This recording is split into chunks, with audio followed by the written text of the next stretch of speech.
نجم هذه المباراة من الأبرز في هذه المباراة محمد سلاوي، ألف مبروك الفوز، وسعتم الفارق، ألف مبروك الهاتريك مع أن السوبر ضاع.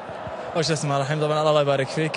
طبعا ما كان ودي تضيع لي فرصة، بس الحمد لله يمكن لو جتها اللي قبلها ما تجي الثانية، بس الحمد لله يعني جت ثالث هدف، أول هاتريك اللي مع نادي النصر. إن شاء الله قادم أفضل وأحسن إن شاء الله. محمد أنت بخلاف أنك متصدر برضو الآن قاعد تنافس على الهداف، 14 هدف متساوي مع ناصر شمراني مختار فلاتي.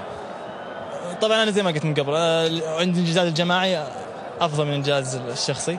لو حصل وجاء الإنجاز الشخصي ما راح أرفض الشيء هذا أكيد ما راح ترفض. إن شاء الله بإذن الله القادم أفضل وأحسن لنا. الفارق 9 نقاط على رقم الكابتن ماجد عبد الله. لا استسع. طيب محمد، في الهدف اللي حرزته الهدف الثاني الشخصي لك تأشر على محمد نور، صناعة الهدف كانت جميلة؟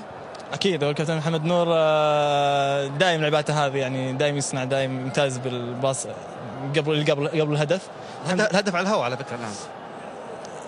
ما احتاج انا اقيم محمد نور معروف صناعته للعب اكثر من مره، ما هي مره ولا مرتين، فتره ماضيه وحاليه الحين يقدم مستوى يليق في محمد نور. نعم. صناعه لعب. محمد، في الشوط الاول احتاجتوا 27 دقيقه حتى تحرزون الجول، الشوط الثاني بعد دقيقتين، ايش الخلطه السريه اللي بين الشوطين صارت مع كارينيو؟ لا بالعكس، هي تعرف انت، يمكن لو كانت 2-0 انتشر 2-0 يمكن نتراخينا او شيء، بس كان 1-0 واضح، يعني نعتبره واضح خطر.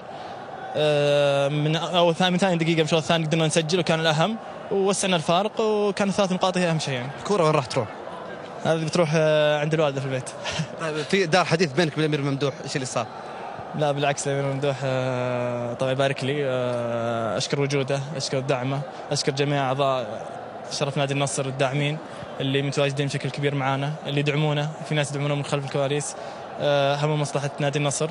أقل شيء نقدم الفترة هذه، نحاول نقدم شيء يليق في نادي النصر وشيء يليق في الأمير فيصل بن تركي. خليك جاهز، ممكن تيفو يسوون لك شيء المباراة الجاية بعد هالهاتريك. يعطيك العافية. الله يعافيك، شكرا لك.